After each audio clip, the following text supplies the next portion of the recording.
You know, you're scrolling Facebook or the internet, and then you come across something, you're like, that's really cute. I could make that. And so you decide that you're going to give it a shot. That happened to me recently. I was trying to find some inspiration for today's Feature Friday Caprice skirt. And there's so many different awesome variations that you can make as pattern. But this skirt that I found when I was looking for inspiration was a fully functional Placket A-line skirt. And the Caprice has an A-line option that's perfect. I've made it several times before and I really love it because it's so simple and quick. But it doesn't have a functional placket, which is great when you're being a little less ambitious and you don't want to spend a bunch of time sewing buttonholes and a million buttons and stuff like that. But sometimes you want something a little extra flirty that you can wear with some cute boots, or that would just be really great for summer. So I'm here to help. So let's talk Caprice skirt. It is a woven skirt pattern with a gathered waistline with elastic. So it's super versatile and easy to fit. You don't have to worry about getting it exactly right when you're doing your fitting. It works with a variety of woven fabrics. And whether you prefer a straight silhouette, faux button placket with gathers, high-low ruffles, a simple high-low, classic gathered 3-tier skirt. I mean, basically it has every kind of relaxed A-line skirt that you would want. And did I mention it has pockets, which is one of my favorites? And yes, it is a woven skirt pattern, but if you want to make it a knit, you can be a rebel like me and make it a knit too. Here is the skirt I found on the internet. My inspiration come to life. I used a lightweight gauze for it, and let's sew one up, shall we? We're really only changing the front skirt pattern piece, so you don't need a lot. You just need, obviously, your pattern pieces, some buttons, small strip of interfacing if you're doing functional buttonholes, and all the other pattern pieces for the view of your choice. Okay, step number 1, we need to cut our pattern pieces. I kept this as simple as possible. I use a projector to cut, so I just use the line that was already on the pattern piece from the box that goes around the projector pieces. Because I was using view C, and for that view, there's a line like right there. It might be there for the other cuts also, but it might not be like a goodish width. You can just adjust that. So on the paper version, you would just do a ruler, use your ruler, add the preferred width of your placket and go with it. If you were using really large buttons, you might want to make it a little bit wider. If you were using small buttons, you might want to make it more narrow, but mine was about 1.5 inches, and that allowed me enough room to fold it over to have a 1-inch placket and to also have enough left that I could finish off the unfinished edge and tuck it underneath. And that's what we're going to do for step 2. Alrighty, let's get to work on our skirts here. First thing I did was run this raw edge through my serger so that I would have a finished edge, but mostly to make it easier to fold over and get a memory crease in so that when I take my skirt pieces to my sewing machine, it will be much easier. So I just created a memory press here, first by folding over that serged edge and then folding over the placket to create our placket. Yeah. Anyway, I'm just adding some interfacing to the lower half of the placket because I want to have functional buttons at the bottom of the skirt. I'm not doing it at the top. That's why you see the ruler there. That is marking the top half of the skirt because the skirt is about 36 inches long. So the top 18 inches I am leaving just plain. I'm just going to put buttons on there, but no buttonholes. So I'm adding some interfacing to the bottom half so that my buttonholes and buttons will be nice and secure, giving everything a final press here. And then I'm gonna get some clips in there, or you can use pins, whatever your preferred clipping, folding, pinning method is to secure that placket so that when we go to the sewing machine to sew down this edge, it'll help keep it secure and it won't come undone for us.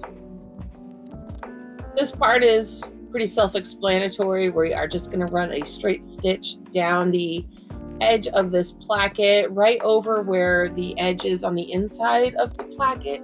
So like this is where I folded over that 1/4 inch or so, or it might be more like 3/8, because I didn't worry about it being too exact. I just wanted to fold it over so that it would be enclosed. And now I am sewing it up here all the way to the bottom, because even though the full placket is not going to be functional, I still want it completely enclosed. A little bit of lint there, but yeah, you can see it's completely enclosed, and so it'll be a nice clean edge on the inside. Let's get some buttons placed. So I'm using these little buttons that I grabbed at Hobby Lobby, and I just kind of eyeballed where to put them. I did try measuring and doing the math on this, but then I decided, oh, I mean, this little button marking tool, accordion tool, makes it so much easier. So I just stretched it out about where I wanted the buttons and then marked my holes. And now I am going to draw my lines for my buttonholes on the lower half. See that little pin there with the yellow pin head? That's where my functional placket is going to begin. And I need buttonholes down here because these are the buttons that I want to be able to unbutton while I'm wearing the skirt. I'm just drawing the lines there. I just use the button to determine the size of the buttonhole, and I just put a little line on each end and then drew a straight line to connect it. That's it. It's really that simple. Now here I'm just sewing on the buttons. This is on the top part where there are no buttonholes to be sewn. I do this all by hand because even if I get the width correct when I am using a zigzag stitch on my machine, even if I have a buttonhole option on my machine, I don't know, I guess I've broken way too many buttons and it stresses me out now. So I just do it by hand, and I just basically go back and forth maybe 10 times. And I think I had to have my machine set to about a 4 width for this, and obviously 0 stitch length because I'm just going back and forth. And so I just do this a few times just to get it nice and secured. And then when I'm done, I will pull my threads to the back and tie it off. So that clip there, that's where, again, the functional placket begins. So I think I'm going to put one more button right there where you can see how it's open at the bottom a bit. And I just use a little bit of glue. This is a temporary fabric glue stick, but I usually use Elmer's glue stick because that's what I have. I just happened to get that fabric one in a gift package, maybe from Boho Fabrics or something. And so I have it, so I used it, but usually I'm just using my kid's Elmer glue stick. Now for the bottom part of the placket, this is the part that I want to be fully functional, and I want to be able to button and unbutton to my heart's content. So I'm adding my buttonholes here. Now I didn't have a functional buttonhole foot option for many years. So I learned how to do my buttonholes manually using wide satin stitches and narrow satin stitches to create a buttonhole. So that's what I'm doing here.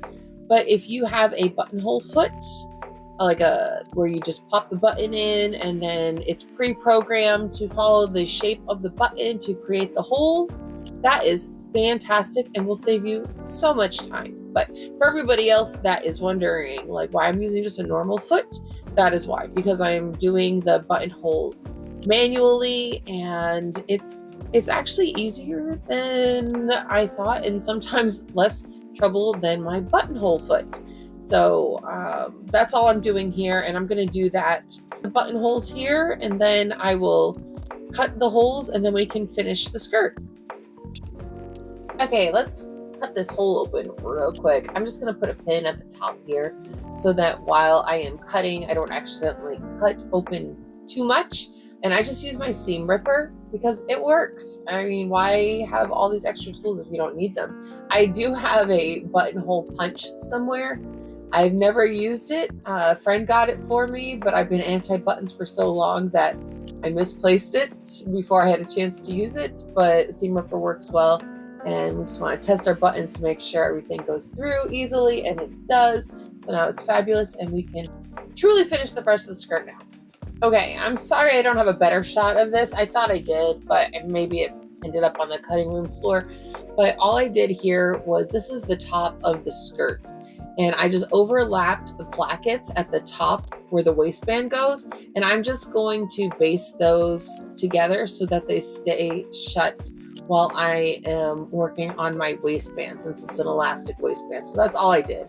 It's just a straight stitch across the top of the non-functional part of the placket so that I can make the waistband. All right, guys, that's it. The rest of the skirt you just sew according to the tutorial, as if that placketed front skirt piece was just one piece, because now it is. And I will make a note about the waistband. When you're doing the waistband, you have two different options. Option one is attaching the waistband elastic to the top of the skirt, flipping it down, and then top stitching. That is much easier when you're dealing with the placket than trying to create a channel like you do in option two in order to feed the elastic through, and then you just leave an opening and sew it shut when you get the elastic through and secured and all that stuff. But because of the placket in the front there, it's folded over, there's a lot to go through, and it can be a little tricky to figure out where your elastic goes. So that's just something to keep in mind when you're feeding your elastic through. Anyway, that's all my tips and tricks for that. Hopefully you found it easy to understand. If you do have questions, please ask below in the comments. I'd be more than happy to answer all of those for you. And I do hope that you were inspired to try a new hack, especially one as simple as that. Maybe try buttons if you haven't tried buttons yet. They are not as scary as I once thought that they were. So if I can do it, you can do it. And I believe in you. So I hope you try it. Thanks for watching. Thanks for being a Love Notions fan and customer and pattern lover and sewist and all that fabulous things. And I hope you have fun sewing.